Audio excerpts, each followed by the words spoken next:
That's a beautiful sight, and it's a beautiful sight to be with you in a place called Fort Bragg.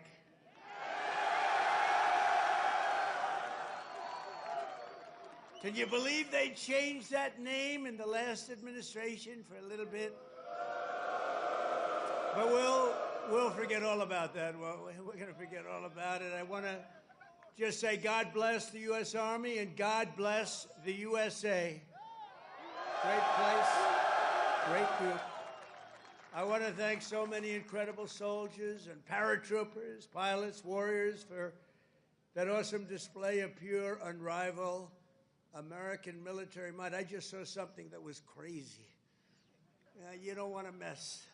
I've been saying a long time, we have the best. Nobody even comes close, but they just gave me a display that you might be lucky not to see it because it's a little scary. It was beautiful to watch. Let's hear it for the Army Special Operations and Command and the 82nd Airborne Division and the 18th Airborne Corps. What a show it was and what a show it continues to be. And Saturday is going to be a big day in Washington, D.C. You know, a lot of people said, we don't want to do that. I say, yeah, we do. We want to show off a little bit. You know, recently, other countries celebrated the victory of World War I. France was celebrating, really. They were all celebrating. The only one that doesn't celebrate is the USA, and we're the ones that won the war. Without us, you'd all be speaking German right now. Maybe a little Japanese thrown in. But we won the war. And we don't celebrate, but we're going to celebrate on Saturday, and we're going to celebrate from now on. We're going to celebrate our greatness and our achievements. This week we honor 250 years of valor and glory and triumph by the greatest fighting force ever to walk the face of the earth, the United States Army. For 2.5 centuries, our soldiers have marched into the raging fires of battle and obliterated America's enemies. There's never been anything like it. There's never been a force like this. And I rebuilt it. I gave you so much money for 4 years. It was crazy. And we just approved our largest budget for military operations, over $1 trillion. We've never even come close. But our army has smashed foreign empires, humbled kings, toppled tyrants, and hunted terrorist savages through the very gates of hell. Our soldiers do not rest until they win. You know that better than anybody. From June 1775 to June 2025, those foolish enough to challenge America's army have been met with unyielding strength, unbreakable spirit, and unstoppable, overwhelming force. Time and again, our enemies have learned that if you dare to threaten the American people, American soldier will chase you down, crush you, and cast you into oblivion. That's what happens, unfortunately. That's what happens. Doesn't sound very nice, but it's true, isn't it? The last sound you ever hear will be the dueling howl of Black Hawks in the dead of night, the thunderous boom of artillery fire, or the ferocious roar of a U.S. Army infantry brigade charging over the horizon. That brigade is going to charge like you've never seen before, and hopefully I can keep you out of that, but if I don't, you're ready. Is that right? If I can keep you out of it. If I keep you out of it, that's okay, but if we need it, you're ready. You know, it's called peace through strength, isn't it? Peace through strength. For our adversaries, there's no greater fear than the United States Army. They all fear us, and we have the greatest force anywhere on earth. You know, you read different stories that others are building and building and building. We have a force like no other. They said it would take 5 years to defeat ISIS. We did it in 4 weeks. 4 weeks. We let him go. Unlike other of your leaders, I let him go. And we had General Raisin Kane, who's now the head of the Joint Chiefs of Staff, because I liked him. He was a warrior. He was a great warrior. And now he's been rewarded for his incredible work. But they said it would take 5 years. We did it in 4 weeks. Someday I'm going to ask him to explain that one to me. But it was the television generals that said that. The real generals got out and fought, and nobody fought like them ever. But for the American people, there's no greater pride because you are the righteous sword of American justice and the ultimate shield of American freedom. This week we remember that we only have a country because we first had an army. The army was first. In fact, the army was even before the country. You know that, right? 1 year before the country. After 250 years, we still proudly declare that we are free because you are strong. You are so strong. We're safe because you are brave, and America's flag will never fall because America's army will never, ever fail. Never going to fail. Every branch of the armed forces has played a critical role in protecting our nation, but no one has done more fighting, bleeding, and winning than the U.S. Army. Nobody's done that. The Army has earned more combat medals and more battle ribbons than any other service, and 70% of all of the medals of honor. We give away medals of honor all the time at the White House to incredibly brave people, but you have 70% of them. Army soldiers, and especially our Army paratroopers, truly go all the way. You know that expression, all the way. It's one of your beautiful expressions. As President of the United States, let me express my undying gratitude to our nation for every soldier here today, for every veteran and their families, those incredible families that are with us and all across America, and for every patriot who has worn the uniform over 250 years. Can you imagine that? We thank you from the absolute bottom of our hearts. Few places loom larger in Army lore than where we are gathered today. The one and only Fort Bragg, the one and only Fort Bragg.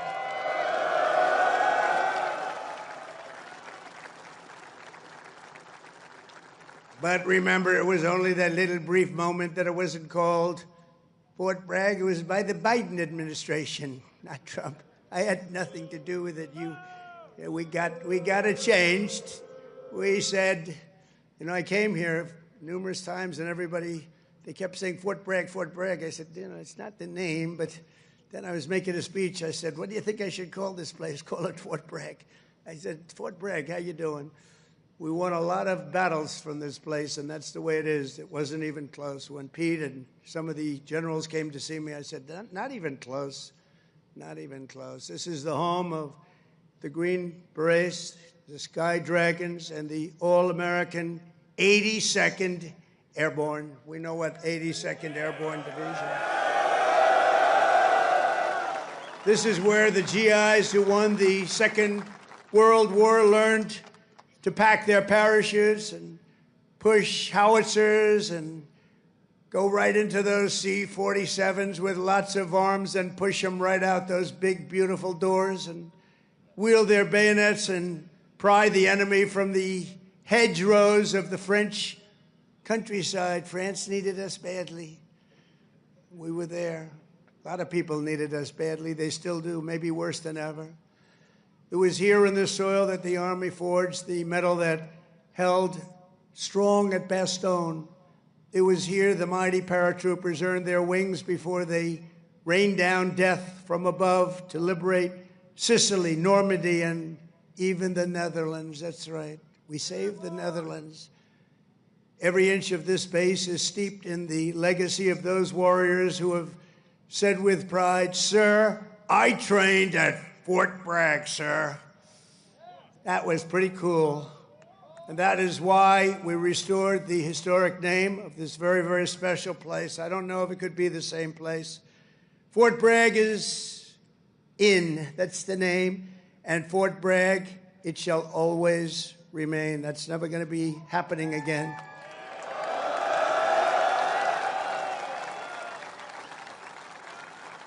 And for a little news for the fake news back there, the fake news, ladies and gentlemen, look at them all. Oh, yeah, what I have to put up with.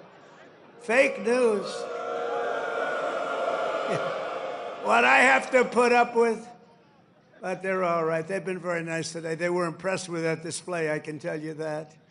I think it took them a little by surprise. But for a little breaking news, we are also going to be restoring the names to Fort Pickett, Fort Hood, Fort Gordon, Fort Rucker, Fort Polk, Fort A.P. Hill, and Fort Robert E. Lee. We won a lot of battles out of those forts. It's no time to change.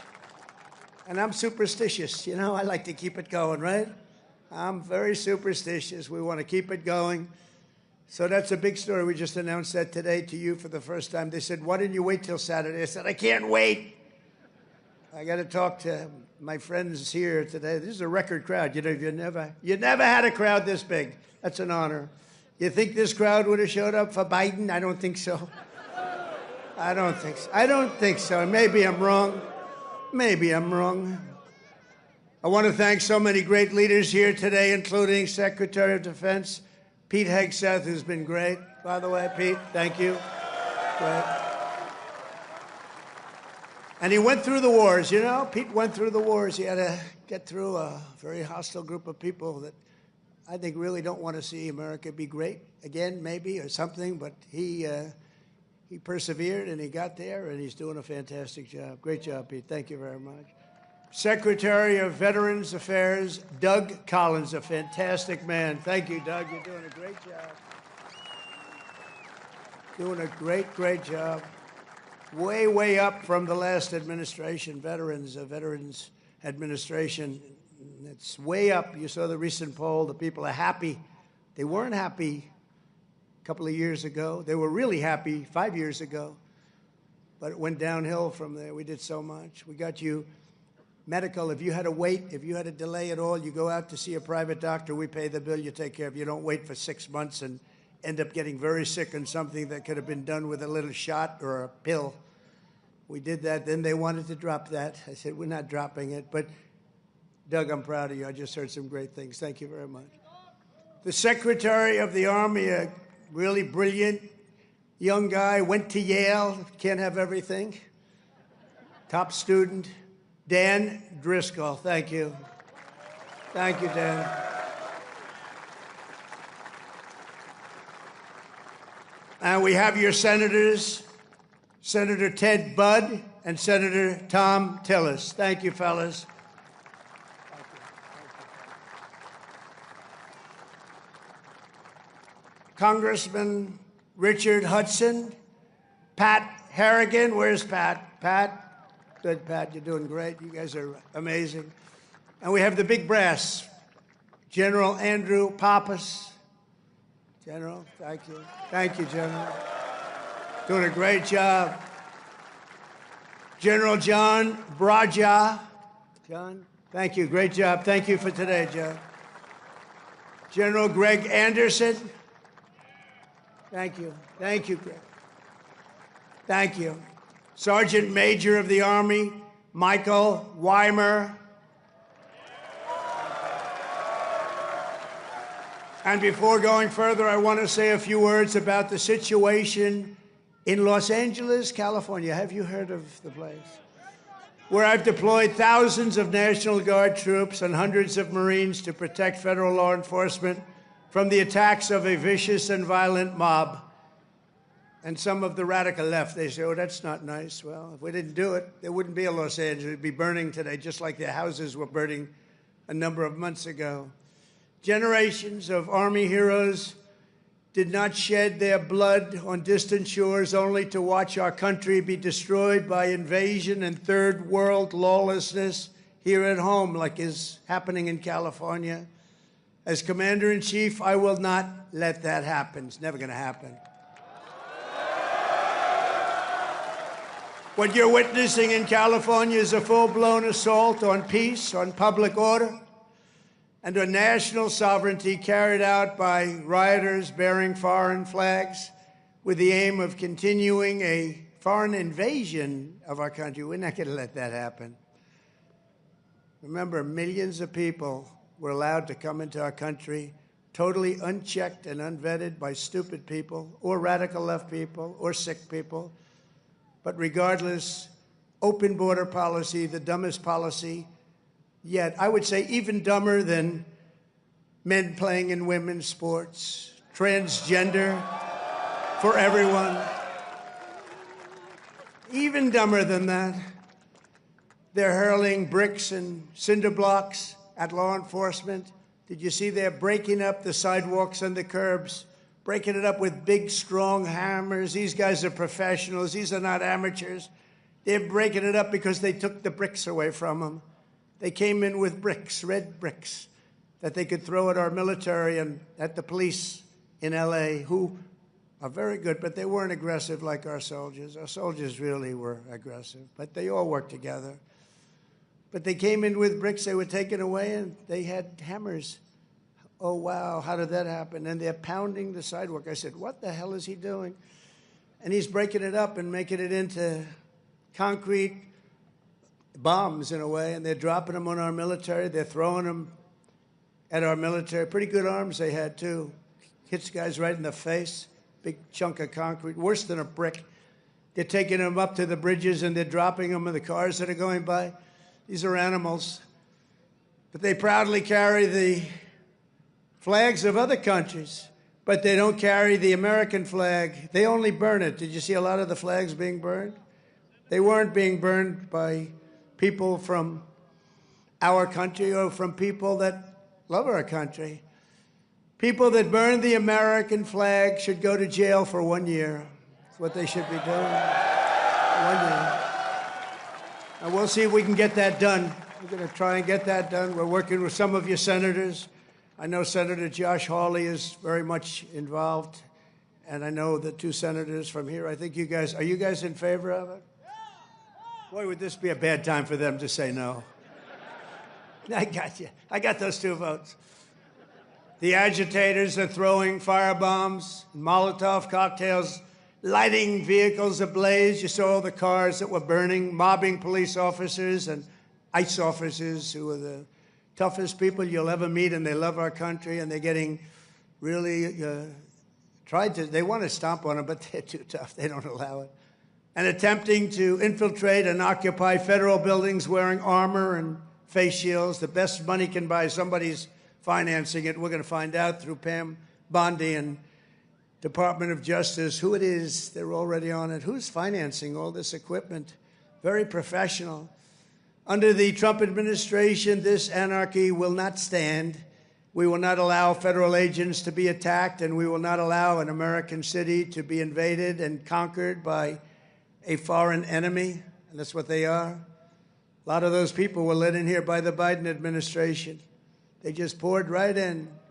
They came from prisons, they came from jails from all over the world. They came from mental institutions. They were the leaders of gangs. They were drug lords allowed to come into our country. Their countries threw them out.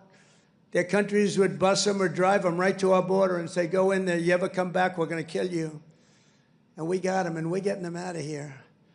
I want to applaud the courage and the strength of the incredible troops who are right now standing guard to protect federal property and personnel and uphold the supremacy of federal law. That's what they're doing. They're protecting our ICE agents. They're protecting the police in Los Angeles. The head of the police in Los Angeles, a good man, I hear a good man, but he was actually saying we really did need this help. It had gotten away from them. It had long gotten away. And we gave it to them. Not only are these service members defending the honest citizens of California, they're also defending our republic itself. And they are heroes. They're in there, they're heroes. They're fighting for us. They're stopping an invasion just like you'd stop an invasion. The big difference is most of the time when you stop an invasion, they're wearing a uniform. In many ways, it's tougher when they're not wearing a uniform because you don't know exactly who they are. In Los Angeles, the governor of California, the mayor of Los Angeles, they're incompetent. And they paid troublemakers, agitators, and insurrectionists. They're engaged in this willful attempt to nullify federal law and aid the occupation of the city by criminal invaders. That's what it is. They're invaders, no different. Their position is that the rioting will not stop unless ICE withdraws from Los Angeles and ceases the enforcement of federal immigration law. In other words, they came in here illegally. Many of them came out of prisons and jails, the most heinous people. They came from all over the world. They came from the Congo in Africa. They came from Asia. They came from the prisons of these places. They were put into the United States and allowed to stay here because we had a grossly, grossly unfit president who listened to whoever was operating the auto pen. And they allowed these people to stay. And by the way, I've known this guy for a long time. He was never the sharpest bulb. But you know what he was? He wasn't a radical left lunatic. He never dreamt about open borders. He never said that when he was of sound mind, which actually was a very long time ago. So sad what they've done to our country. I will say that without question, however, you're seeing the financial numbers. We've now got the hottest country anywhere in the world. And 6 months ago, it was the coldest country. We're being laughed at all over the world. I was in Saudi Arabia, Qatar, UAE. We brought back $5.1 trillion into our country. And all three leaders, they're great leaders, all three said, you know, you are presiding over the hottest country anywhere in the world.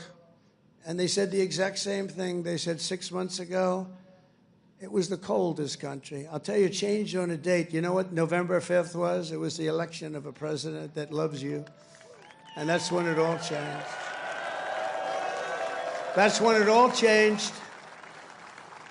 Within the span of a few decades, Los Angeles has gone from being one of the cleanest, safest, and most beautiful cities on earth to being a trash heap with entire neighborhoods under the control of transnational gangs and criminal networks. It's horrible what's happened so quickly. As the entire world can now see, uncontrolled migration leads to chaos, dysfunction, and disorder. And you know what? They have it in Europe, too. It's happening in many of the countries of Europe. They don't like it when I say it, but I'll say it loudly and clearly. They better do something before it's too late. Very simply, we will liberate Los Angeles and make it free, clean, and safe again. It's happening very quickly. The one big, beautiful bill, you've heard about it. We call it the one big, I was on one of the television shows, I think Deface the Nation. Ladies and gentlemen, Deface the Nation. It's actually called Face the Nation for those of you that are smart enough not to know, because you're better off not knowing. But I was on one of the shows, and I said, we got to get a great bill. They said, would you like it to be one bill, or would you like it to be 7 or 8 bills? They said, I want one big, beautiful bill. And the Republican Party liked that statement. They call it one big, beautiful bill, so that's good. And that's what it is. It's great.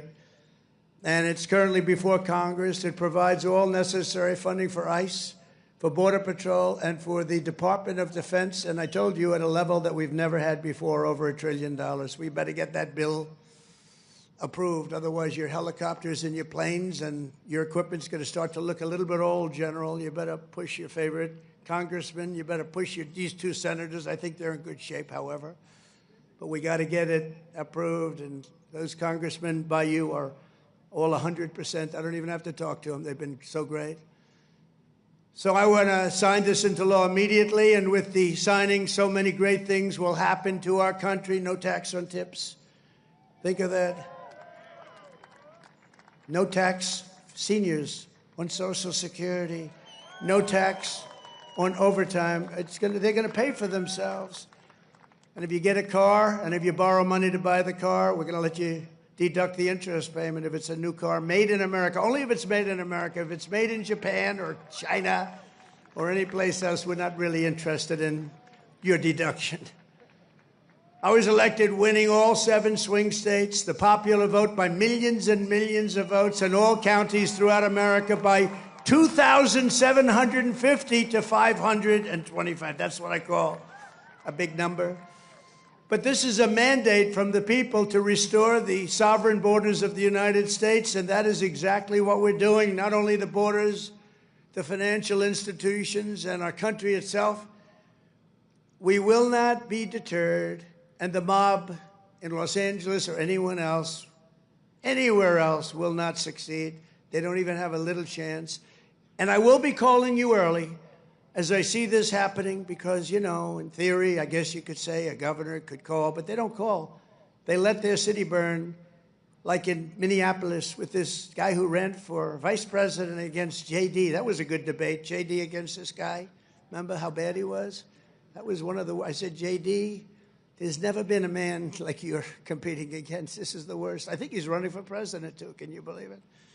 But he's a radical left lunatic, and I'll never forget, in Minnesota, that city was burning down.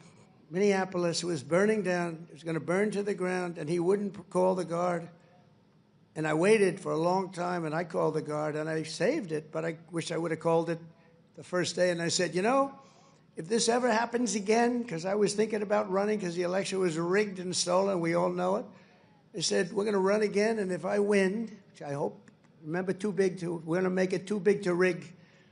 But we did. We won by millions and millions of votes. So beautiful to watch. That was such a beautiful, 9:02 in the evening. They said, ladies and gentlemen, Donald Trump is projected to be the winner. I said, well, you think that was easy? I don't think these ladies from North Carolina think it was easy. You know, they followed me. I don't know what happened to their husbands. They're married to very nice people. But they've been to, 138 rallies. They said more. And they're from North Carolina. It's nice that we have one nearby finally, right? They go all over the country. I don't know what the hell's going on, but they're great. They're North Carolina, beautiful, wonderful women, and we appreciate it. Like 130 rallies or some crazy number. Are your husbands satisfied with that? Are they okay? Oh, here he is. He showed up. One of them showed up. That's great. Congratulations. Great women, actually. The great patriots. We will use every asset at our disposal to quell the violence and restore law and order right away. We're not going to wait 7 days and 8 days and wait for a governor that's never going to call and watch cities burn. And let me tell you, if we didn't do this, Los Angeles would burn. It would be burning to the ground right now, just like their houses burned to the ground just a few months ago. And the only flag that will wave triumphant over the streets of Los Angeles is the American flag. So help me God. The American flag is the one that's going to wave triumphantly over the streets. And now let's get back to the true reason we're here today, celebrating 250 years of unbreakable Army courage. This week we commemorate not just the starting point in Army history, but a turning point in the history of the world. That's how important it is. When the Continental Congress created the Army and appointed its first commander, named happened to be George Washington. Has anybody heard of him? George Washington. Are you okay, darling? Are you all right? Yeah, take your time, please. Doctor, please. Doctor. Doctor in the house. Thank you. Thank you very much. These are great people. They've been waiting here a long time, General, so, you know, we want to give them all the time they need, right? Thank you very much.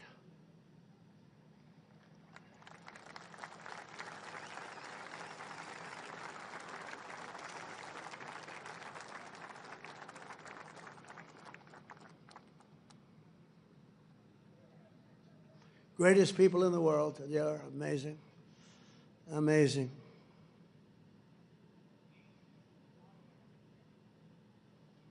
Oh, good. Thank you very much. Thank you.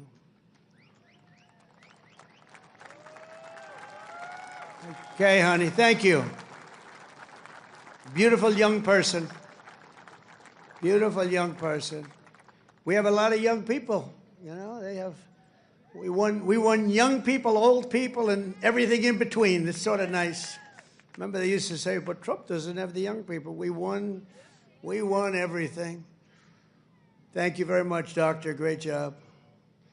When the Continental Congress created the Army and appointed its first commander, General George Washington, they sent the fierce spirit of a free nation into battle under a rallying cry that echoes to this day, "Give me liberty or give me death." Have you heard of it?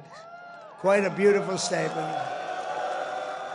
Think of what that means. Give me liberty or give me death. I know exactly what that means.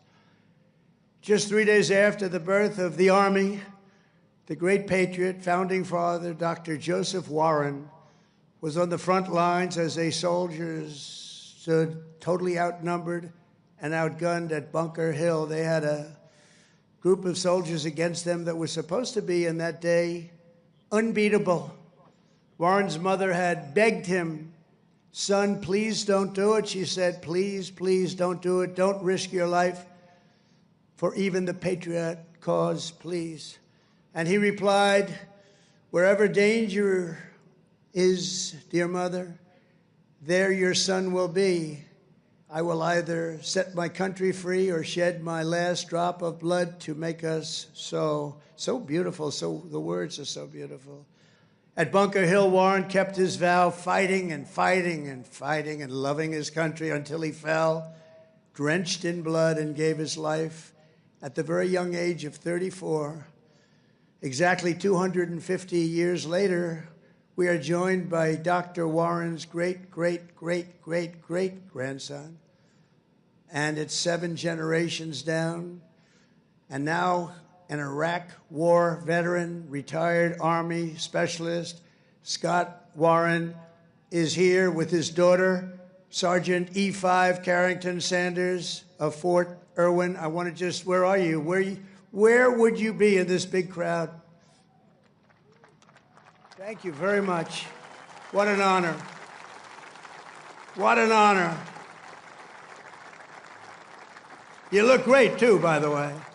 You really look great. Thank you very much. What a great family.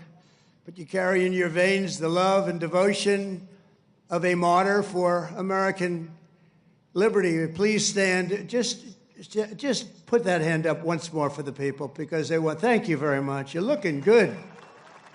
Looking good. Good genes. Good genetics. Thank you both.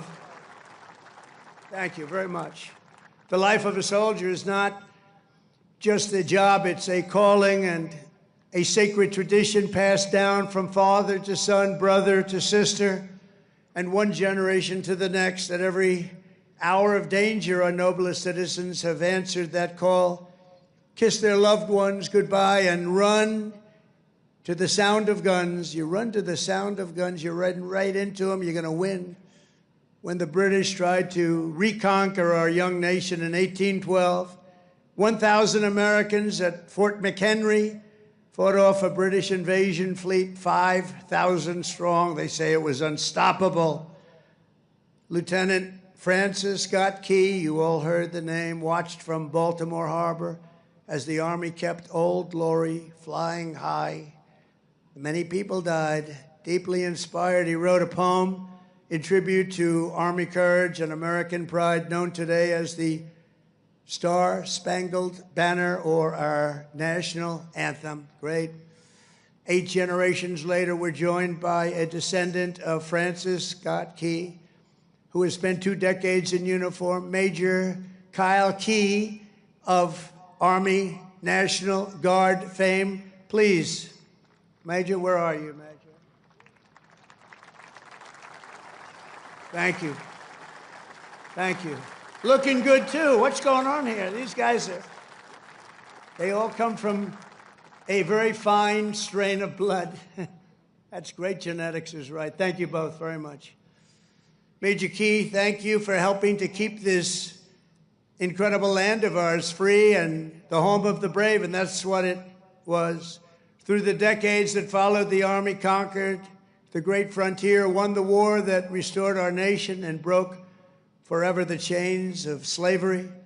A generation later, the Army's Rough Riders stormed up San Juan Hill with Colonel Theodore Roosevelt and swept the last foreign empire from the American hemisphere, forever swept. In World War I, our doughboys fought bravely in the Valley of the Marne and in the Argonne. There in 1918, a devout Tennessee Christian named Alvin York, you know that name, charged across an open field towards the German machine guns. They were firing at levels at that time that nobody had ever seen before. They were knocking down everything in their way, including giant trees were coming down. The enemy mowed down more than half of his platoon almost immediately. The platoon was going down like nobody's ever thought possible. But York pressed on into the jaws of death. He slayed German after German and returned with 132 prisoners from behind the enemy lines. And he had the option of killing them, and he didn't want to do that. And that's okay, isn't it, right? It's okay. But he brought 132 back. And his actions and the actions of that great day, a crazy but great day, Sergeant York earned the Congressional Medal of Honor and became one of the most famed and decorated heroes of the First World War. Very famous, actually, because of the movie that was made. And we're joined today by Sergeant York's grandson, Army Colonel Gerald York. Gerald? Thank you. Thank you, Gerald. Thank you very much. It's a great honor to have you. Thank you, Gerald. At his grandfather's funeral in 1964, Gerald was told by the command sergeant major of Fort Bragg that it was about time he joined the Army. And he volunteered for combat in Vietnam and gave the Army 31 of his best years. No, I think your best years are right now. You look very good. Your best years are right now. Keep it going. But Colonel York, we salute you. We salute your family and the fame and the bravery of your family. Thank you very much. Appreciate you being here. And in World War II, the Army once again came to the free world's rescue. Among the millions and millions who volunteered was Henry Armstrong. He enlisted 6 months before his high school graduation and did basic training right here at Fort Bragg. By the next year, he was in Normandy. He fought his way across France as part of Patton's Third Army, crossed the Rhine into the heart of Germany, and helped liberate a Nazi concentration camp. He was a brave person. Command Sergeant Major Henry Armstrong is here with us today. He's 100 years old, a veteran of numerous World War II battles, and 41 years in the Army.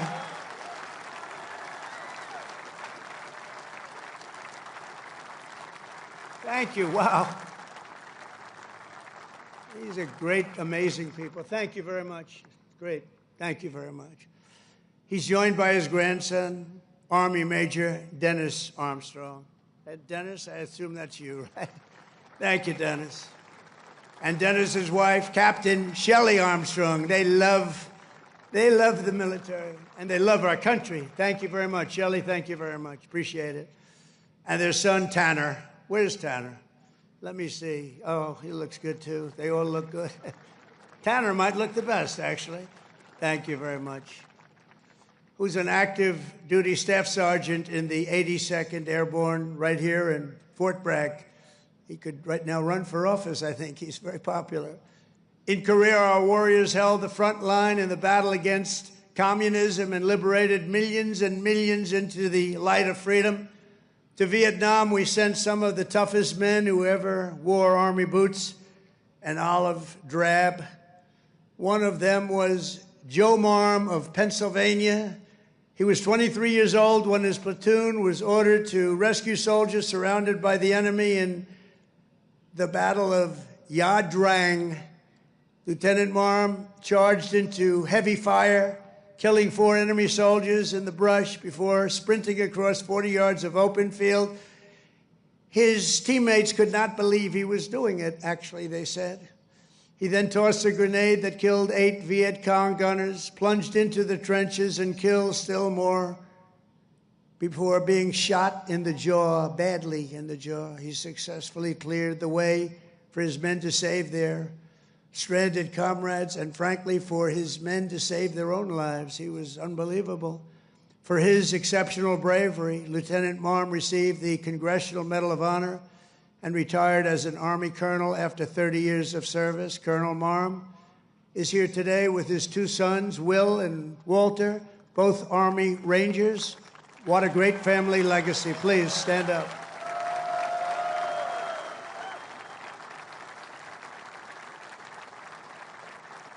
How's your jaw feeling? All right? The jaw? It's all right? Looks pretty good. I wish mine looked that good. It's very good. Thank you very much. Great family. Appreciate it. Real heroes. In the modern era, our soldiers have charged into the darkest caves and ventured into the most God-forsaken places to vanquish the forces of radical Islamic terror from the face of the earth. In 2007, Chief Warrant Officer Eric Phillips was stationed at a remote outpost in the Afghan mountains when a massive Taliban force attacked from all sides. He thought he was finished. For 3 hours, he led a hellacious counter-assault to successfully repulse the enemy in close combat. In the same deployment, Eric again repelled an attack by a vastly larger enemy force, saving countless lives. For his spectacular gallantry, Chief Phillips earned the Distinguished Service Cross and the Silver Star, becoming among the most highly decorated warriors of any branch in the war on terror. Actually, he is the most decorated, and it's not even that close. Many, many battles, many, many medals. And he's with us today, Chief Phillips. You did us all proud. Please stand up, Chief Phillips. Thank you. Thank you very much. Thank you. You are Army strong. Thank you very much, Chief. From the American Revolution until today, the story of the Army is the tale of an unbroken chain of American patriots who gave all they had for this country. It is the saga of epic men like Washington and Jackson, Grant and Custer, Pershing and Eisenhower, Patton and MacArthur, Wild Bill Donovan, and the great General William Yarborough, father of the Green Berets. You know that, the Green Berets? You know that? William Yarborough. It's the story of fabled units like the Old Guard, the Iron Brigade, the Big Red One, the Buffalo Soldiers, the Harlem Hellfighters, the Tuskegee Airmen, the Screaming Eagles, and George Patton's Hell on Wheels. They called it Hell on Wheels. When he was after you, it was not good. The weapons of war have changed with every generation, but the unflinching loyalty of the American soldier has always remained the same. The Army has always stayed true to its motto, "This we'll defend." You know that. This we'll defend. Army warriors who have laid down their lives for America rest by the thousands in the sacred soil of Arlington and Gettysburg, Anzio and Manila, and to far-off places known only to God. We owe everything to them. Today we renew our devotion to the cause of liberty for which they so selflessly lived and fought and so bravely died. There could be no greater tribute to their memory than to prepare the Army to dominate America's enemies for the next 250 years and more than that. That's why under the Trump administration, we're focused on restoring the spirit of the U.S. Armed Forces.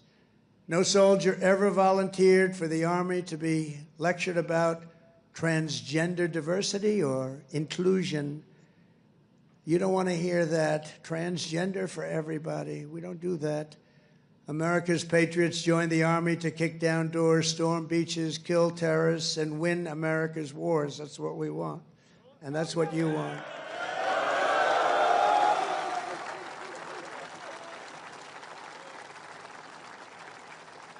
And to that end, we're making that record investment, but not only in the Army, in the other forces also, because you work together as a team. And we're including in that and across the board. Now, you don't have to take this if you don't want. You could be great patriots, say, I don't want a raise. I will not accept it. Let it go back into our country. Let's give it to Gavin Newsom so he can waste it in Los Angeles. No, we don't want to do that, but we're giving you across the board raise for every single service member in the U.S. Armed Forces. We're giving you across the board, and you deserve it. You know, we spend so much money on things that we shouldn't be spending it on. But I think those days are stopping, Mr. Senators and Congressmen that are with us. As part of our one big, beautiful bill, we are also investing over $1 billion to update your on-base housing. And we're building a state-of-the-art missile defense shield to protect our homeland. And it's called the Golden Dome. It's going to be all made in America. We've done it for others. We're now doing it, about time, right? We're doing it for ourselves. After years of recruiting shortfalls, this is, to me, maybe the most exciting things. We're setting the strongest peacetime recruiting records ever. Just think of this. 6 months ago, we couldn't recruit anybody to join the military. Nobody wanted to join. That was 6 months ago. And then we had the election of November 5th. And now we have the strongest recruiting numbers in the history of our country. Can you imagine that? Can you imagine that? We've already surpassed our recruiting targets for 2025, and we're not done yet. And I'll tell you, it doesn't make you feel good when you had to hear 6, 7 months ago that nobody wants to join the Army, they don't want to join our military. Frankly, they didn't want to join our police, our firemen. They lost confidence, they lost faith in our country. And just a short number of months later, we're setting all-time records. In fact, your job might be in jeopardy. Somebody else may come in and take it. That was bad. We'll get you out of here. You have to be good. We're getting the best people that you've ever seen. We're getting people that I don't think we've ever seen anything like it. Great people are coming in. Doesn't it make you feel good, though? You have something and you're doing something and other people want to join you. Isn't that a great feeling? And wasn't it a lousy feeling just a short time ago when they announced, you know, you're a soldier and you're proud of your country and you're proud of the Army in your case, and you're reading stories about nobody wants to come in and join the military, right? Isn't that lousy? Even the ladies from North Carolina were not happy with that. But then we had a great election. It was amazing. Too big to rig. We had a great election, and all of a sudden, the people are pouring in, and we have incredible people like Pete and the others that are here, Dan. I think they made a big difference. I really do. So thank you very much. All of you guys, I think you've really made a big difference. The Army will soon be stronger, bigger, and better than ever before. And every new soldier that joins our ranks will kindle the same fighting spirit exemplified by the likes of Sergeant Major Jim Schmidt, who's no longer with us. At 15 years old, after lying about his age, because he wanted to get in so badly, Jim trained at Fort Bragg to fight in World War II. When Jim's middle school wrote to ask if he would attend his 8th grade graduation, he wrote back, "That will be impossible, as I'm rather busy now. I'm in the hinterlands hunting down Germans," and I have to say this, and Italians. I know there are a couple of Germans and Italians here.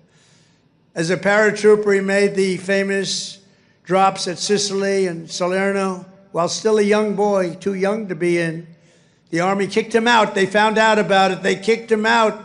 They discovered he was way underage. They said, "Jim, you got to get out of here. You're a hell of a soldier, but you got to get out." But that didn't stop Jim. He enlisted in the Navy. But the moment he turned 18, he came right back and he joined the 82nd Airborne. How about that? He went on to fight at the Chosin Reservoir in Korea, rough place. Saw combat in Vietnam and ended his career right back at Fort Bragg, having earned 2 Silver Stars, 3 Bronze Stars, and 2 Purple Hearts. With us today is Jim's widow, Peggy, and their beloved grandson, Army Specialist Christian Forbes, who is currently deployed at our southern border defending our country from an invasion, whether we like it or not. It's an invasion, but I don't know if you've heard, the invasion was 99.9% stopped. Did you hear that? 99? Could even be more right. 99.999% stopped. That invasion is stopped. So I think he's in good shape. Specialist Forbes, I want to thank you for defending America. And you've obviously done a good job because that invasion has been stopped, and we appreciate you being here. Thank you, wherever you may be. Thank you very much. Thank you very much. Great. We stopped that sucker, didn't we, huh? We stopped it. Thank you very much. Each and every one of you here today carries in your souls the love, strength, and courage of millions upon millions of Army patriots who came before you. Your uniforms bear the same stars and stripes that our ancestors carried to victory at Yorktown, across the Great Plains, and over our Rockies, up the Missionary Ridge, down through the streets of Paris. That's right, we went down the streets of Paris. We got to help our allies, don't we? Across the sands of North Africa and onto the shores of Omaha Beach, into the blood-soaked hills of Korea. And it was a West Point graduate named Buzz Aldrin who first planted our great American flag on the face of the moon. We know that. Now it's your turn to carry that flag forward and to add your own daring deeds into this chronicle of triumph and legends.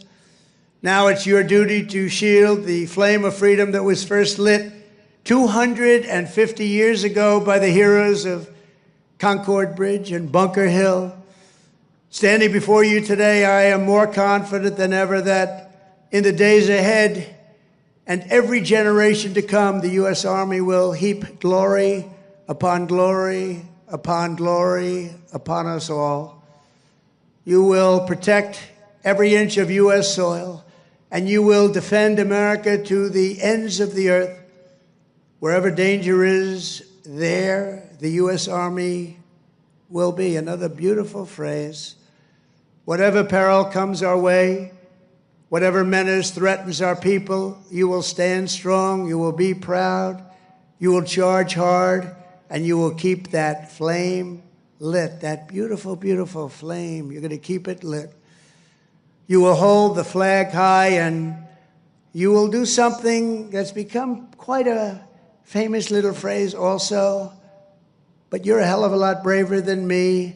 You will fight, fight, fight, and you will win, win, win. Thank you. God bless you. God bless our soldiers, and God bless the U.S. Army. Thank you very much. Thank you, everybody.